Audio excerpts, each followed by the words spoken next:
मैं हाँ पूजा कराऊं दिन रतिया, धोवा चाउर चढ़ाऊं बेलपतिया। मैं हाँ पूजा कराऊं दिन रतिया, आनी बानी के फूल चढ़ा के भोला ला मना लेते ना।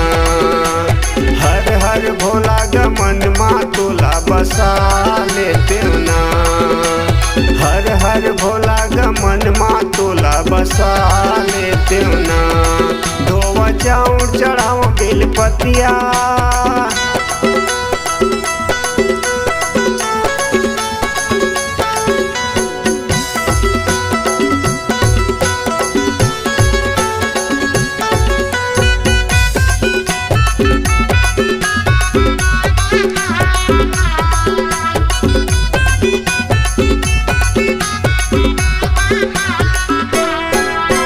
माथे मतोरे चंदा हवना, जटा ऊपर माँ गंगा हवना।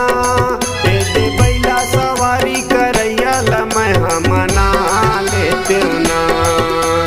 हर हर भोला गमन माँ तोला बसा लेते ना। धोवा चाउर चढ़ाओ बेलपतिया, मैं हाँ पूजा कराऊं दिन रतिया। आनी बानी के फूल चढ़ा के भोला ला मना लेते ना। हर हर भोला गमन माँ तोला बसा लेते ना। धोवा चाउर चढ़ाओ बेलपतिया।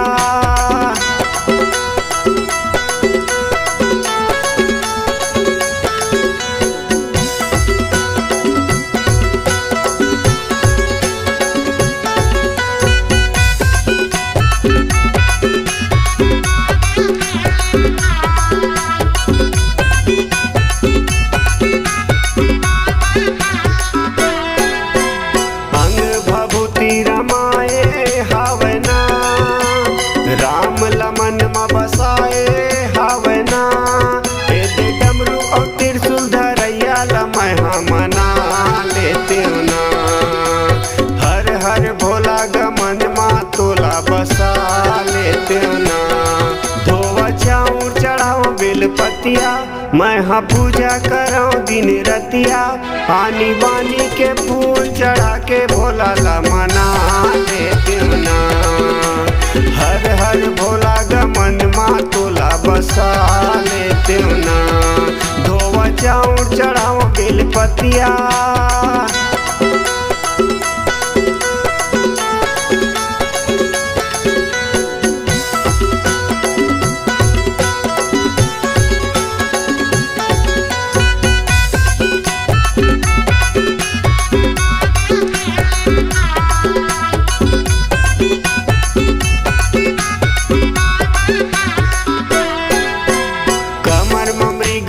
छाला हवना, गला में सांप के माला हवना। बांधा तुरा के भोग लगैया मैं मना लेते ना। हर हर भोला गमन माँ तोला बसा लेते ना। धोवा चाउर चढ़ाओ बेलपतिया, मैं हाँ पूजा कराऊं दिन रतिया। आनी बानी के फूल चढ़ा के भोला ला मना लेते ना। हर हर भोला गमन माँ तोला बसा लेते ना। हर हर भोला गमन माँ तोला बसा लेते ना। मन माँ बसा लेते ना, तोला बसा लेते ना। मन माँ बसा लेते ना। धोवा चाउर चढ़ाओ बेलपतिया।